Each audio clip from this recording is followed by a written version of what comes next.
Six class बेटा lesson 4 भी हमने पढ़ लिया, उसी क्वेश्चन आंसर भी हम कर चुके हैं। तो टाइम का एक थोड़ा सा एक योग्यता विस्तार दे रखा है, थोड़ा सा आज हम वो पढ़ाएंगे आपको, तो ध्यान से देखेंगे सभी बच्चे। भारतीय ज्ञान परंपरायाम समयम घटी यंत्राणी च। प्राचीन भारतीय ज्ञान परंपरा में समय और घड़ी और यंत्र, ठीक है।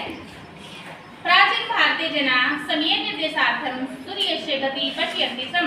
प्राचीन भारत में लोग समय को जानने के लिए सूर्य की गति को देखते थे, ठीक है। पहले टाइम में जब घड़ियां नहीं होती थी ना, तब पहले क्या करते थे बेटा, जब सूर्य उदय होता था तब पता चल जाता था अब इतना टाइम हो गया, ठीक है। जब थोड़ा सा सूर्य आगे ढलता था तब पता छाया को देखकर बता देते थे अनुमान लगाकर भी अब इतना टाइम हो गया, ठीक है। सूर्य की गति से ही पता कर लेते थे। तस्य गणिते बहुविधस्य विज्ञानस्य आविष्कारणं कृतवन्तः। उसके लिए उन्होंने बहुत प्रकार के विज्ञान के आविष्कार किए। तादृशानि विज्ञान यंत्राणि सामान्यतः वयं प्रसिद्धेषु देवालयेषु पश्यामः। उन जैसे विज्ञान के यंत्र सामान्य रूप से हम प्रसिद्ध मंदिरों में देखते हैं। यथा ओडिशा राज्य कोणार्क क्षेत्रे विद्यमाने सूर्य मंदिरे चक्राणि सन्ति। Know talking.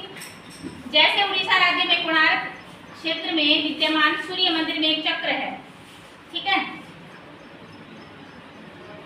घटिका यंत्र जंत्र मंत्र दिख रहा है चित्र में, जयपुर में, ठीक है। मिश्री यंत्र जंत्र मंत्र दिल्ली में दिख रहा गोल चक्कर। प्रातः स्मरणम करागरे वस्ती लक्ष्मी कर मध्य सरस्वती। हाथ के अग्रभाग में लक्ष्मी का निवास है और मध्य भाग में विद्या देवी सरस्वती निवास करती है। कर मूले तू गोविंद है प्रभाते कर दर्शन है। हाथ के मूल भाग में गोविंद अर्थात भगवान विष्णु निवास करते हैं, इसलिए प्रातः काल उठकर हाथ के दर्शन करना चाहिए, ठीक है। सुबह जब हम उठते हैं ना तो ऐसे हाथों को करके और ऐसे हाथों को ऐसे चुटकारना चाहिए, ठीक है ना, ऐसे। तो इनके हाथों के दर्शन करने चाहिए सुबह। भूमि वंदना समुद्र वसने देवी पर्वत सत्न मंडले। हे पृथ्वी माता, आप समुद्र रूपी वस्त्र धारण करने वाली और पर्वत रूपी सत्नों वाली हैं।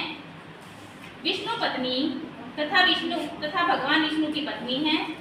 नमस्तुभ्यं पार्श्वपश्म सर्वस्व में, मैं आपको प्रणाम करता हूँ। हे माता, मेरे पैरों से आपका स्पर्श होगा, इसलिए मुझे क्षमा करें, क्योंकि धरती पर हम पैर रखते हैं ना, तो हे माता मेरे चरण का आपसे स्पर्श होगा तो इसलिए आप मुझे क्षमा करें। समझ आया?